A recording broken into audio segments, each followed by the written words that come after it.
اگر بیٹی پیدا ہو تو میرا نبی فرماتا ہے 3 بیٹیوں کی شادی کر دو تو جنت واجب ہو گئی، 10 بیٹوں کی شادی کرو تو جنت واجب کوئی نہیں، 3 بیٹیوں کی شادی کرو تو جنت واجب ہو گئی۔ تو ایک صحابی نے پوچھا یا رسول اللہ 3 نہ ہو 2 ہوں، تو کہا 2 کی شادی کرو تو جنت۔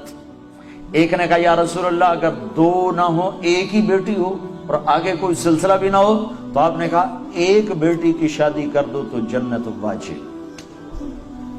یہی بہن بن جاتی ہے، بیٹی سے بہن بنتی ہے، بھائی آتا ہے۔ تو میرے نبی نے فرمایا جس کو اللہ نے 2 بہنیں عطا فرمائیں، 2 بہنیں، اور انہوں نے اس کا حق ادا کیا، حق کہ بھائی بہنوں کا حق مار جاتے ہیں، ماں باپ کی وراثت میں سے بہنوں کو نہیں دیتے۔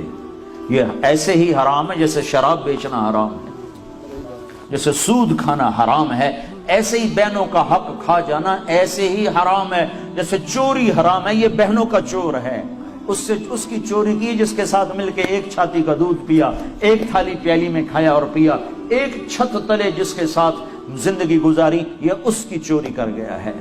جس نے اپنی بہنوں کا حق مارا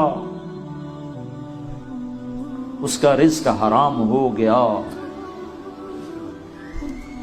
میں اپنے استاد صاحب کی خدمت میں جن سے میں نے تفسیر پڑھی، شہد لے کر گیا، 76-77 کی بات، برائمنڈ مرکز میں ہی مدرسہ ہے، مولانا جمشید صاحب۔ میں نے کہا حضرت یہ شہد لایا ہوں۔ کہاں سے لائے ہو؟ کہا جی میرے اپنے باغ کا ہے۔ میں نے کہا میں نے خود توڑا، باغ میں لگا تھا آم کا۔ میں نے کہا جی میرے اپنے باغ کا ہے۔ تو مجھ سے فرمایا تیرے باپ نے اپنی بہنوں کو زمین میں سے حصہ دیا تھا؟ 1 شہد کی بوتل اس وقت 10 روپے کی آ جاتی تھی۔ اور کتنا گہرا سوال کیا، یہ نہیں کہا ماشاءاللہ جزاک اللہ، یہ نہیں کہا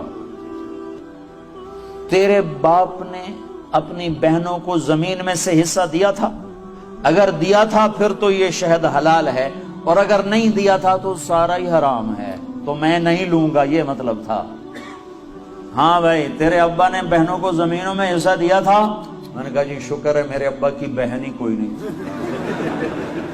ہوتی تو کوئی نہ دیتے، صرف 2 بھائی تھے، ساری جائیداد 2 بھائیوں کی، بہن تھی نہیں ان کی۔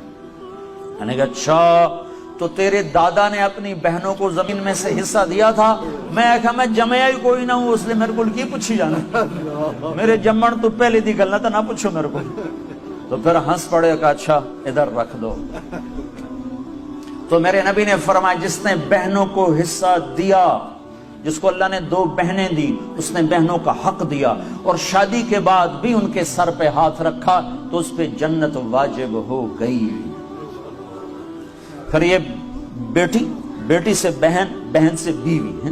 پھر میرے نبی نے فرمایا بہترین مسلمان وہ ہے جو بیوی کے ساتھ اچھا سلوک کرے، اور میرے نبی نے فرمایا جو یہ چاہے اس لوگ کا مسلمان کہ وہ جنت میں میرے گھر کے قریب گھر بنا لے تو وہ 2 کام کرے، ایک اپنے اخلاق اچھے کرے، ایک اپنی بیوی سے اچھا سلوک کرے، تو اس کا گھر میرے گھر کے قریب ہو جائے گا۔